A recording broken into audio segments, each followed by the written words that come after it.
I feel like people quite often underestimate how much your surroundings are going to have an effect on your hobbies and on the things that you're pursuing.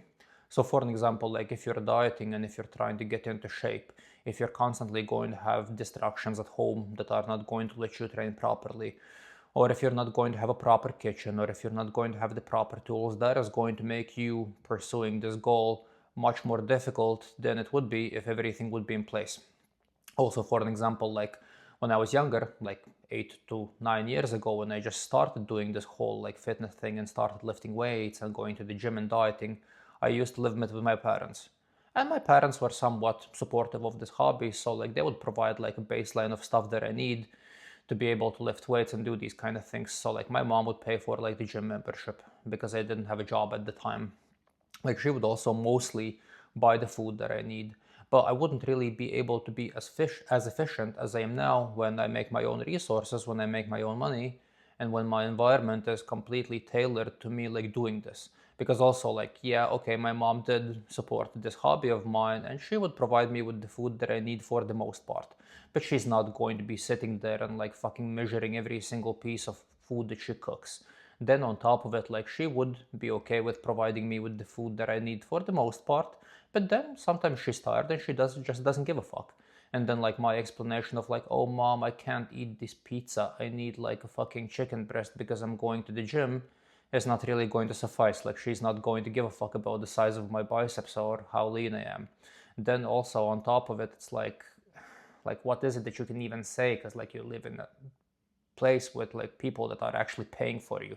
So you don't really have the environment, and you don't really have the arguments, and you don't actually even have the leverage to make things happen exactly the way that you need.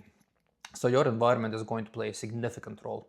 Then also on top of it, even if you live alone, even if you make your own money and everything is there for you that you should have to actually pursue these kind of goals, if your kitchen is not going to be well equipped, if you're not going to have all the things that are going to make cooking easier, and if you're not going to have a very thought out planned routine, it's also going to be very easy to fall off from a diet, and it is going to be very easy to fuck everything up.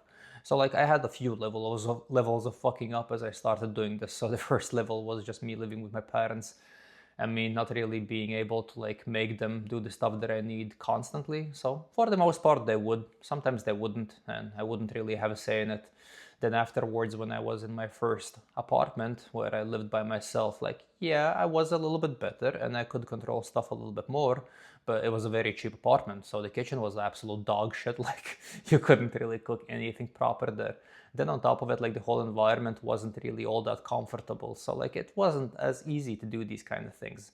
And then when I moved to Georgia, which is basically a country, not a state in the US, but there's also a country called Georgia.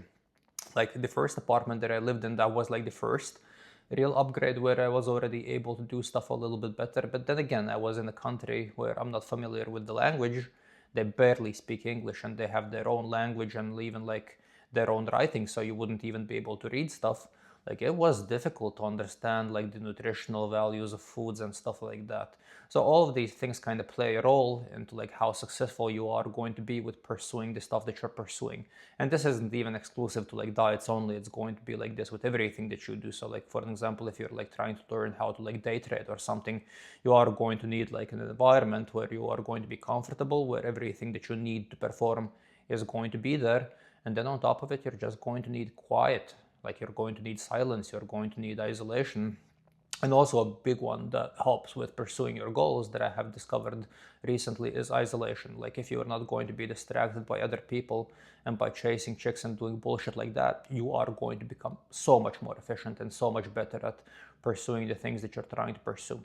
So yeah, an environment is everything, and an environment can make or break your goals quite easily. So when you have a goal in mind and when you want to pursue something, also think about the things surrounding you and think about how is it that you can create an environment that is actually going to support this goal that you have. Okay, so let's talk a little bit more about today then as well. So the day is pretty much already over. So today was a day off because today is Memorial Day, so I could go to the gym a little bit more early than I normally do, so that was a good thing. And I actually had a very decent workout, so the workout went absolutely fine. and the pain that I had in my shoulder yesterday is completely gone, and I was able to like do all the movements properly. Nothing was aching, so that went very well. Then afterwards I came back home, very still excited with the drop in weight, because if you guys saw the initial text that I placed on the screen, like you can see that the weight is still going off quite quickly, and I'm actually surprised with how quickly the weight went down, because normally it takes a few days, but now it's been like 2 or 3 days after the cheat meal, and like the weight is pretty much gone already, so that was a little bit surprising. And yeah, the plan for the rest of the day is I'm kind of in the mood to go out for a little jog, so that is probably going to be the next thing that I'll do. Then I'll kind of organize everything and do everything for tomorrow, because tomorrow I need to get back into the office. And then it is already going to be slumber time, and still I want to see if the weight is going to keep on going down, because now I'm kind of a little bit excited, and I want to see if the weight is still going to keep on going down or it's going to slow down now, because now at this point it should probably slow down, but I still have a little bit of hope in me that maybe the weight is going to keep on going down a little bit more, so that would be a nice thing. But yeah, then I guess nothing else to say, so I'll talk to you guys tomorrow. See you guys tomorrow.